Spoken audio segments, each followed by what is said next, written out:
Hello दोस्तों, स्वागत है हमारे यूट्यूब चैनल एनएस टेक्निकल में। आप लोग देख पा रहे होंगे ये mechanical 5th semester production management का चैप्टर फर्स्ट लॉन्च हुआ है आज। पीपीपी यानी प्रोडक्शन प्लानिंग एंड कंट्रोलिंग। ये 1 नाइट सीरीज है। ये यूट्यूब पर एनएस टेक्निकल के नाम से चैनल पर प्रोवाइड कराई जाएंगी। आप लोग देख पा रहे होंगे ये सब्जेक्ट पीएम, इसे प्रोडक्शन मैनेजमेंट कहते हैं। चैनल में लास्ट तक बने रहिए, ये बहुत ही इम्पोर्टेंट लेक्चर होने वाला है। चलो वीडियो स्टार्ट करते हैं। देखिए, प्रोडक्शन प्लानिंग एंड कंट्रोलिंग यानी पीपीपी, उत्पादन नियोजन तथा नियंत्रण। फर्स्ट क्वेश्चन क्या है? उत्पादन योजना क्या है? उत्पादन योजना एक कंपनी या उद्योग में उत्पादन और विनिर्माण मॉड्यूल की योजना है। सेकंड क्वेश्चन क्या है? उत्पादन के कारक से आप क्या समझते हैं? किसी वस्तु या सेवा के उत्पादन में जिन वस्तुओं की आवश्यकता होती है उन्हें उत्पादन के कारक कहते हैं। नेक्स्ट क्वेश्चन क्या है? थर्ड क्वेश्चन क्या? उत्पादन योजना के 2 उद्देश्य लिखिए। उत्पादन योजना के 2 उद्देश्य निम्नलिखित हैं। फर्स्ट क्या है? श्रम उत्पादकता के सुधार होता है। सेकंड क्या? उत्पादन की लागत में कमी करता है। नेक्स्ट क्वेश्चन क्या? उत्पादन नियंत्रण को समझाइए।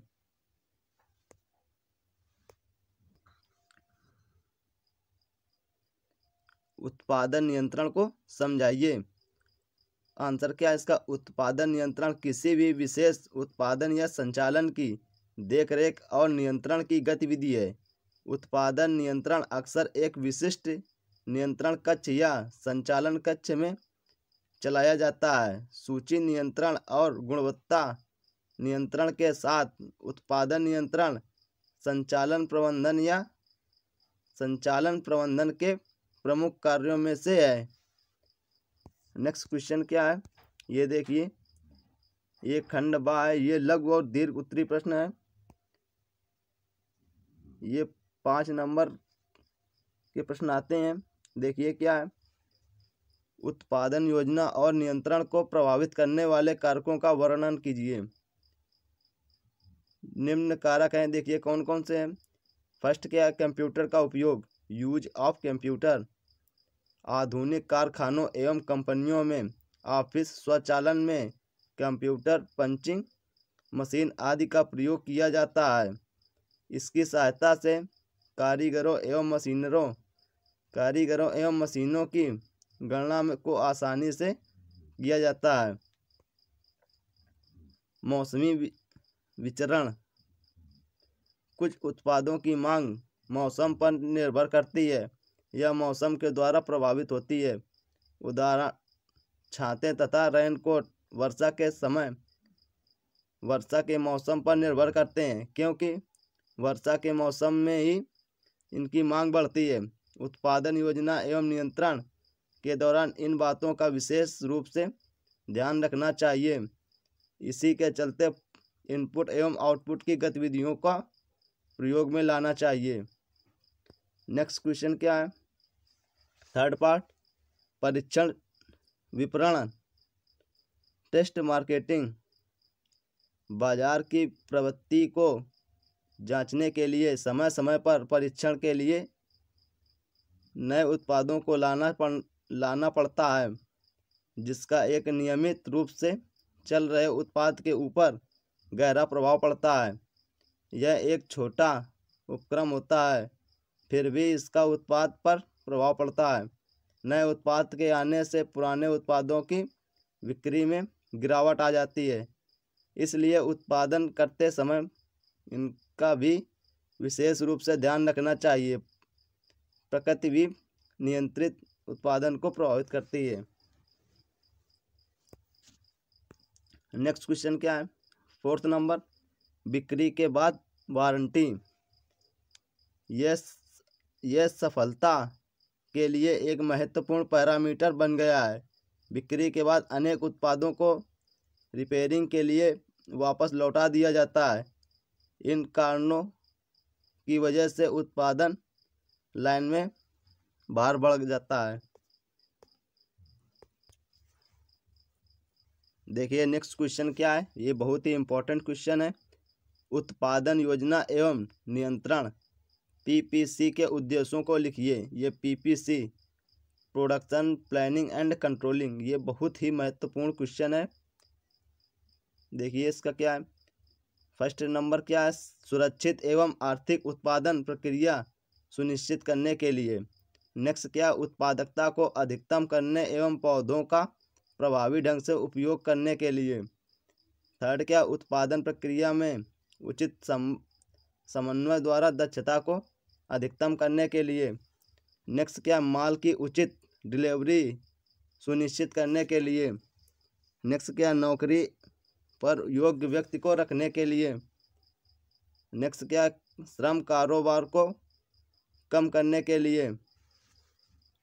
उसके बाद नेक्स्ट क्या है, प्रतीक्षा समय को कम करने के लिए।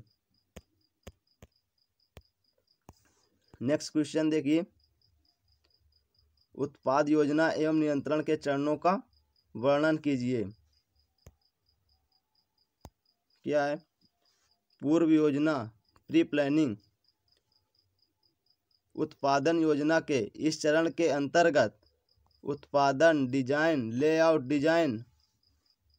लेआउट डिजाइन और कार्य प्रवाह पर मूल आधार कार्य तैयार किए जाते हैं।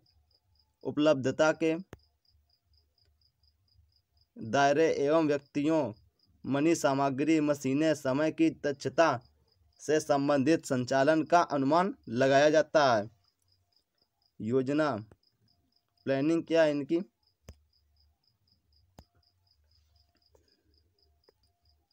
प्लानिंग देखिए क्या है, यह एक ऐसा चरण है जहां रूटिंग अनुमान और सूची पर एक पूर्ण विश्लेषण किया जाता है। ये अल्प समय तथा लंबे समय तक चिंता के क्षेत्रों को जानने को भी कोशिश करता है ताकि प्रमुख योजना तैयार की जा सके। नेक्स्ट क्या, नियंत्रण मीन्स कंट्रोलिंग। इस चरण के अंतर्गत ये कार्य शामिल है, प्रेषण, अनुवर्ती निरीक्षण एवं मूल्यांकन। यह कार्य की प्रगति पर कार्य के अभियान का विश्लेषण करने में मदद करता है। यह उत्पादन योजना एवं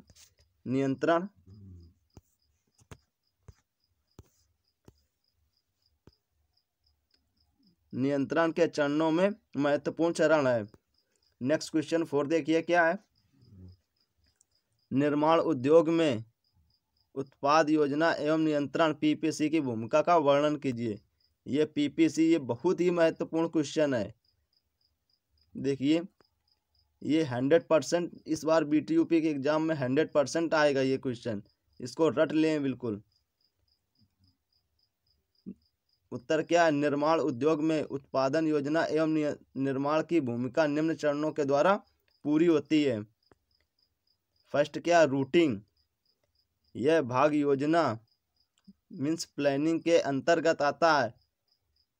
यदि किसी उत्पादन संयंत्र में एक लाइन में ब्रेकडाउन होने पर उत्पादन की दूसरी लाइन के द्वारा करने की क्षमता होती है तो उसमें उत्पादन कार्य बिना बाधा पहुंचाए चलता रहता है। इसे रूटिंग कहते हैं। इसमें उत्पाद के रूप को बदलकर उत्पादन क्षमता के स्थायी रखा जाता है। नेक्स्ट क्या है, शेड्यूलिंग। शेड्यूल क्या है इसका, उत्पाद का निर्माण करने का शेड्यूल क्या होता है। देखिए इसके अंतर्गत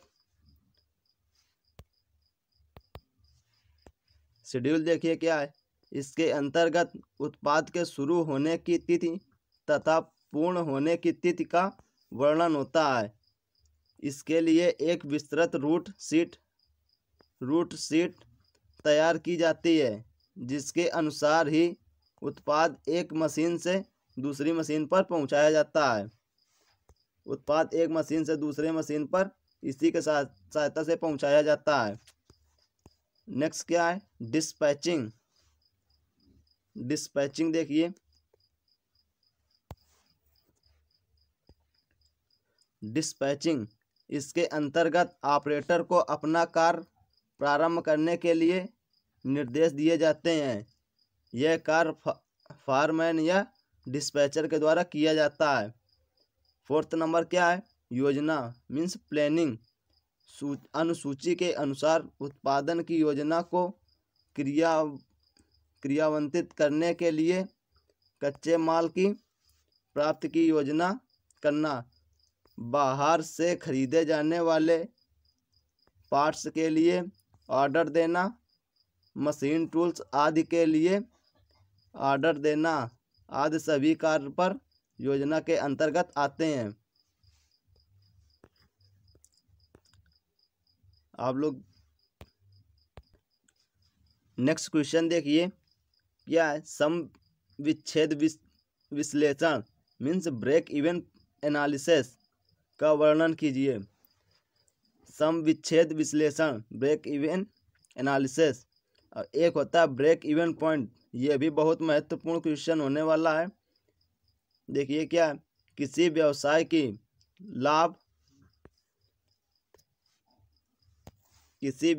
की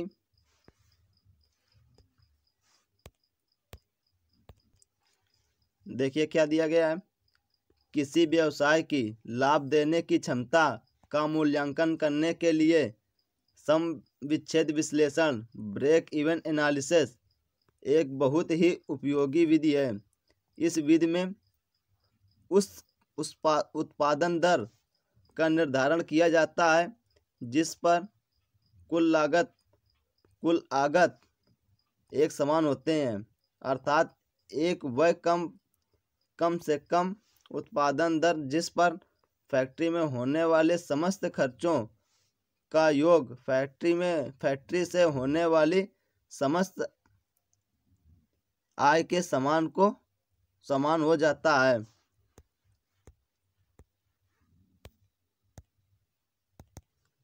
नेक्स्ट देखिए, स्थिर लागत फिक्स्ड कॉस्ट क्या है? किसी भी फैक्ट्री में बहुत से खर्चे ऐसे होते हैं जो उत्पादन की दर या उत्पादन में कोई संबंध नहीं रखते हैं। उत्पादन कम अधिक या नहीं होने पर भी फैक्ट्री को इन खर्चों को वहन करना ही पड़ता है। जैसे क्या क्या दिया गया है देख लीजिए। बिल्डिंग का किराया एवं बीमा, रेंट एंड इंश्योरेंस। सेकंड क्या है? सरकारी लाइसेंसों की लाइसेंस फीस। थर्ड क्या है? उधार ली गई पूंजी का ब्याज, इंटरेस्ट। और फोर्थ क्या है? ऑफिस एवं एडमिनिस्ट्रेटिव खर्चे और उसका वेतन। और फिफ्थ क्या है? विभिन्न प्रकार के स्थिर फेर, ये देख लीजिए। और ये वेरिएबल कॉस्ट क्या होती है? देखिए, परिवर्तनशील लागतें वे खर्चे हैं जो उत्पादों की संख्या से सीधे संबंध रखते हैं, अर्थात उत्पादन बढ़ने पर परिवर्तनशील खर्चे बढ़ते हैं, अर्थात कम होने पर ये खर्चे कम हो जाते हैं। ये लागतें निम्न प्रकार के हैं। देखिए कौन कौन से हैं।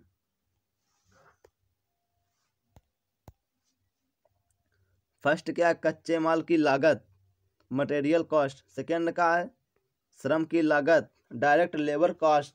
और थर्ड क्या है? बिक्री पर कमीशन ऑफ सेल। और फोर्थ क्या है? ट्रांसपोर्टेशन के में खर्चे। और फिफ्थ क्या? बिक्री कर, स्थानीय कर आदि। ये आप लोग देख लीजिए, देख पा रहे होंगे। ये इसका ये डायग्राम दिया गया है।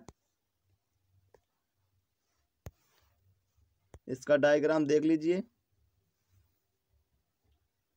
ये लेआउट पूरा दिया गया है इसका।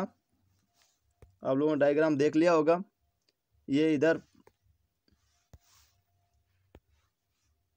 प्रॉफिट दिया है, इधर ये लॉस दिया है, ये ब्रेक इवन पॉइंट दिया है, ये कर्व शोविंग सेल दिया है।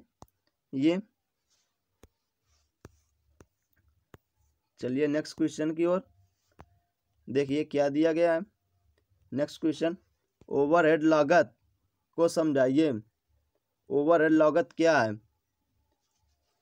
ओवरहेड लागत प्रत्यक्ष श्रम लागत व खर्चे कच्चे पदार्थ की लागत के अलावा वे लागतें जो कि किसी भी निर्माण तंत्र या कंपनी को सुचारू रूप से चलाने के लिए इन्वेस्ट की जाती है, ओवरहेड लागत कहलाती है। जैसे प्लांट पर्यवेक्षण, सेल्स पर्सनल्स, लागत परिषद आदि पर खर्च होने वाली लागतें निम्न प्रकार की होती हैं। फर्स्ट क्या, फैक्ट्री ओवरहेड लागतें। फैक्ट्री ओवरहेड लागतें में क्या दिया गया है, देख लीजिए। प्रत्यक्ष श्रम लागत व प्रत्यक्ष पदार्थ मूल्य से अतिरिक्त वे स्थिर व परिवर्तनशील लागतें हैं जो कि फैक्ट्री को ऑपरेट करने में खर्च करनी पड़ती है। फैक्ट्री ओवरहेड लागतें कहलाती है यदि किसी प्लांट को ऑपरेट करने के लिए प्रतिवर्ष 90 लाख खर्च करने पड़ते हैं, जिनमें से 40 लाख प्रत्यक्ष श्रम पर व पदार्थ लागत है। अतः इसका यह अर्थ होता है कि 50 लाख फैक्ट्री ओवरहेड लागत है जो कि प्लांट देखभाल, ऊर्जा, मेंटेनेंस आदि के लिए खर्च होती है। नेक्स्ट क्वेश्चन है ऑपरेट ओवरहेड लागत।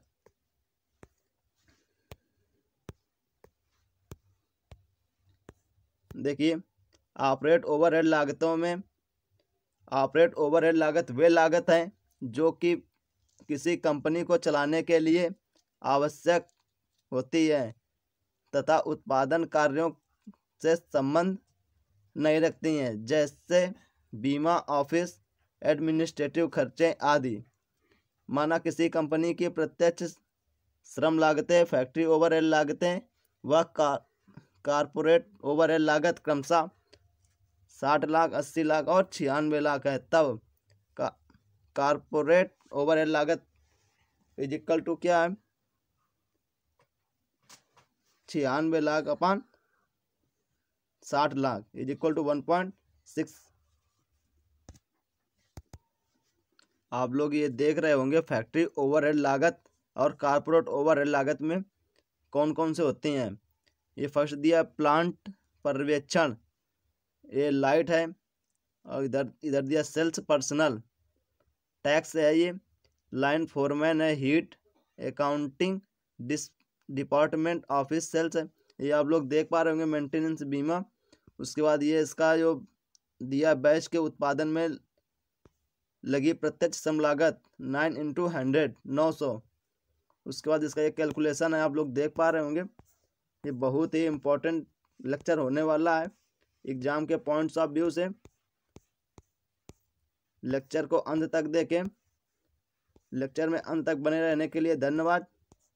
जिसने भी अभी तक इस चैनल को सब्सक्राइब नहीं किया है प्लीज़ वो सब्सक्राइब कर लें, वीडियो को लाइक करें और ज़्यादा से ज़्यादा मैकेनिकल वाले लड़कों को ये लेक्चर सेंड करें।